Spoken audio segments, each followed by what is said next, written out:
አንዳንዴ የምንሰማቸው ነገሮች በጣም ነው የሚያሳዝነው። ይቺ ልጅ አሁን በምስሉ ላይ የምታዩት የ3 አመት ደሞዟን አሰርተው ወስደውባት ነው አሉ። በዚህ በእንትን በኩል የሚመጣ በባህር በኩል የሚመጣ መንገድ በጣም አደገኛ ነው። ወይ ራሳቸውን ያጠፋሉ ወይ ደግሞ በቃ እንጃ ህይወት አይሆናቸውም። እኔ ብዛት ሳያቸው ማለት ነው። ይቺ ልጅ አሁን በደላላ ነው ይሄ ሁሉ ነገር የሆነችው። 3 አመት ሙሉ አሰርተዋታል። 3 አመት ሙሉ ሲያሰሯት ደሞዟን ወስደዋል ማለት ነው። ከዛም በኋላ አብዳ ነው። ቪዲዮዋን መጨረሻ ላይ የሷን ቪዲዮ ታዩታላችሁ። ፎቶ እንኳን አልነሳም ብላ ቤተሰቦቿ መካነ ሰላም ነው የሚባለው ወደዛ ብዛት ጉዳት ይደርስባቸዋል ልጆቹ። ሌላም ልጅ ደግሞ እንደዚሁ አለች። ይቺን በሌላዋ ደግሞ በፎቶ ላይ የምታዩት አንደኛዋ ማለት ነው። እና ሁሉም ራሳቸውን ይሳቱ ናቸው። ግን እስከ መቼ ሆነ ለመናገር ከሆነ እስከ መቼ በዛ መንገድ ምን አለብህ ይቀር? የኛ ሰዎች ናቸው እንትን እያሏቸው ያሉት እንደዚህ እያደረጓቸው ያሉት። እውነት አሁን ይህንን ባለፈው ካሳየኋችሁ ቪዲዮ ጋር የሆነ የሚቀራረብ ነገር ያለው ያደላላው ቆራርጬ ነው ሬሷን ምልክላችሁ ያለው ብሩን ካልከፈለች የገባችበትን ማለት ነው። ብዙ ብር ነው መሰለኝ የሚከፈለው። እቺንም ልጅ እንግዲህ ብሩን ትከፍያለሽ ብለው ነው ራሳቸው ስራ ያስገብተው 3 አመት ሙሉ ገንዘቧን የወሰዱት። አቤት የደላላ ግፍ! አቤት እንደው ይበላላቸው ይሆን? እውነት እንደው ጤነኛ ያደርጋቸው ይሆን? በጣም ከባድ ነው። 3 አመት በጣም ከባድ ነው። እናንተ እውነት ይሄ ነገር ቀርቶ ህጋዊ ሆናችሁ ብትመጡ፣ በመንግስት በኩል ብትመጡ፣ በኤጀንሲ በኩል ብትመጡ 3 አመት ክፍያ 3 አመት ድረስ ራሱ አስቀጥሮ ራሱ ካረቧ ላይ ብሩን እየወሰደ ማለት ነው። መጨረሻ ላይ ራሱ እስከመቼ ነው ብሯን የሚወስደው? የሱስ ድፍረት በጣም ከባድ ነው። ማርያምን ስማ። ለማንኛውም ሙሉ ቪዲዮውን ተመልከቱት። እዚህ ጋር ያወጡት መረጃውን ያወጡት ልጆች አሉ። እስኪ አዳምጡት ሙሉ خلاص ዱር ላይ ወርቃውን ሆነች እያለች ይችል አንተ ቢሉኝ አሁን እጄ ማሳየት እችላለሁ። ልክ የሰው ልጅ መረጃ ሲጠይቅ በመረጃ ነው። ቆይ አንድ ጊዜማ እንዴት ነው እዚህ ቪዲዮ ውስጥ የምገባው ደግሞ ጌታዬ? ቆይ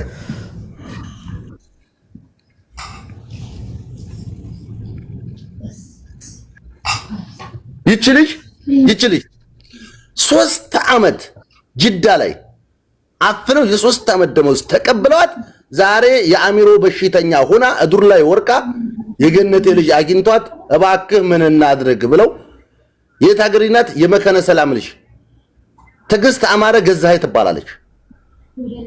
ተመልከቱ። አሁን አሚሮዋ ትክክል አይደለም። ቅንጭላቷ ተነክቷል። ፎቶ እንኳን በስንት ጉር ነው ተለምኖ አልነሳ ብላ እያታለሉ ቆይ ላሳየህ። እያታለሉ ሲያነሷት ማለት ነው። እያታለሉ ሲያነሷት ጀዋል እያሳዩ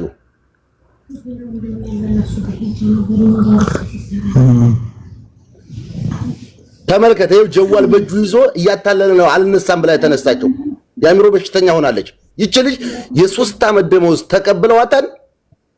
ቅንጭላቷ ትክክል አይደለም። አሁን የት ነው ያለችው? ጅዳ ሀየሰፋ ጥጋቡ ይቺ ልጅ አሁን አለች ብያለሁ። አንጣ ቢሉኝ ቀጥታ ቤት ሂጅ አሳያችኋለሁ። ይቺ ልጅ የሰው ልጅ መረጃ ላይ ሲል መረጃን በትክክል ነው ማንጣት ያለበት። መረጃ ከሌለ ምን አስቀባጠረኝ? ይቺ ልጅ አሁን አሳየው አይደለ?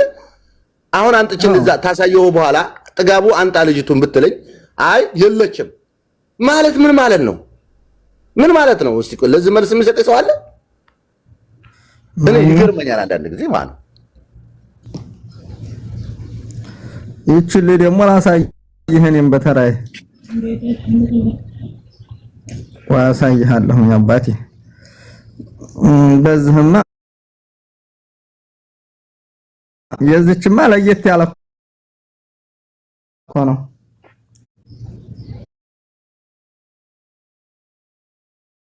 አት ስታይ هلا خلاص ለቃለኝ ምንም በደንብ ያት ምንም አማራጭ የለም። ጋቡ ቀበሌዋን ጠይቅ። የኛ አካባቢ ቀበሌዋን ሁሉንም አግኝቻለሁ። ቤተሰቦቿንም ዛሬ ነገ እናትና አባቷን አቀርብላችኋለሁ ያለ ሰው አለ። ግን እዚህ ጋር ሰው እስካሁን የቅርብ ቤተሰብ አልተገኘም። ምክንያቱም ልጅቱን የሚያስፈልጋትን ነገር ተደርጎ ወደ ሀገር እንድትላክ ማለት ነው። መስራትም አትችልም አእምሮዋ ትክክል ስላልሆነ የስንት ዓመት ነው የበሉት? ተገኝተዋል። የስንት ዓመቷን ነው የበሏት? የ3 ዓመት የመጣችው በሰርቶ ክፍያ ነው። ያኔ አእምሮዋ ትክክል ስላልሆነ ያለችውን ሁላ መቀበል ያቀታህን ገባ አይደለም። ግን እሷ ባለችው ነው፣ ሌላ አላውቅም። እሷ በነገረችኝ መሰረት ራሴ አናግሬያታለሁ። የ3 ዓመት ነው ብላለች። ታረቤት ታፍና የወጣችው የሆነች በውጭ ምሰራ ይገናኛሉ። ገባ ስራ ትሰሩ ይገናኛሉ። ከዛ ያለውን ነገር ስትነግራት እንደው ተራጂ ለፈጣሪ ሆነሻለሁ ስትላት ያችሊ ከዛ ቤት ታመጣታለች። ከዛ የተወሰነ ተቆየች በኋላ አብራቸው ይችል አእምሮዋ ይነካል።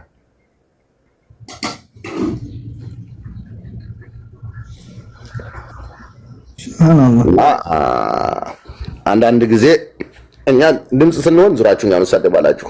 እኔ ዝም ማለት ነው፣ ዝምታን ነው የምመርጠው ነው መቼም። ወላሂ ዝም አትልም። እንዴት ብለህ ዝም ትላለህ? ወዴት ነው ዝም ብለህ እነሱ ብለህ ድምፅ ስትሆን እዚህ አፋቸውን ይከፍቱብሃል። ምን ታድርግሽ? እና ታዲያ የስንት ሰው የአንድ ሰውን እንባ የጠረገ ሰው ምን ያህል ነው ታላህ ግዝ እንደምታ እነዚህ እኮ የሞላላቸው ነው። ተክሌ ባገተኝ የምትላለህ እኮ ሸርሙጣዋ እዚህ ቁጭ ብላ የሞላላቸው ታስታውስ ከሆነ ሸሙ ታስታውስ ከሆነ ተወር በፊት እንደዚሁ አእምሮ ቅንጭላቷ የተነካልሽ የለሚ ልጅ ናት። እባካችሁ ይችል ለመፍትሄ እስከምናደርግ ድረስ ቤታችሁን ቆልፉት ከቤት እንዳወጣ ይችላል ያልኳቸው። ያችል ጠፍታ ቀረች። ተበከፍታ ጠፍታ ቀረች። የት እንዳለ አይታወቅ የለም የት እንዳይታወቅ እንጨራሽ ነው።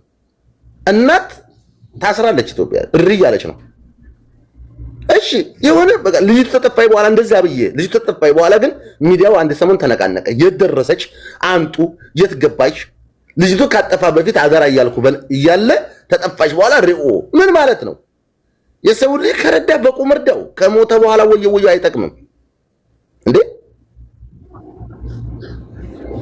ከማንከት ለአበሻ እንትና እኮ 100 ነው እንደዛ ፎሎ ሞላ እኮ ይሃና ሊሞላ ነው።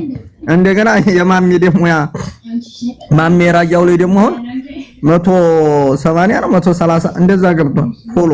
ሲሞት ነው ፎሎ የሚያረጉና ሲሞት ነው አበሻ የሚያለሰው።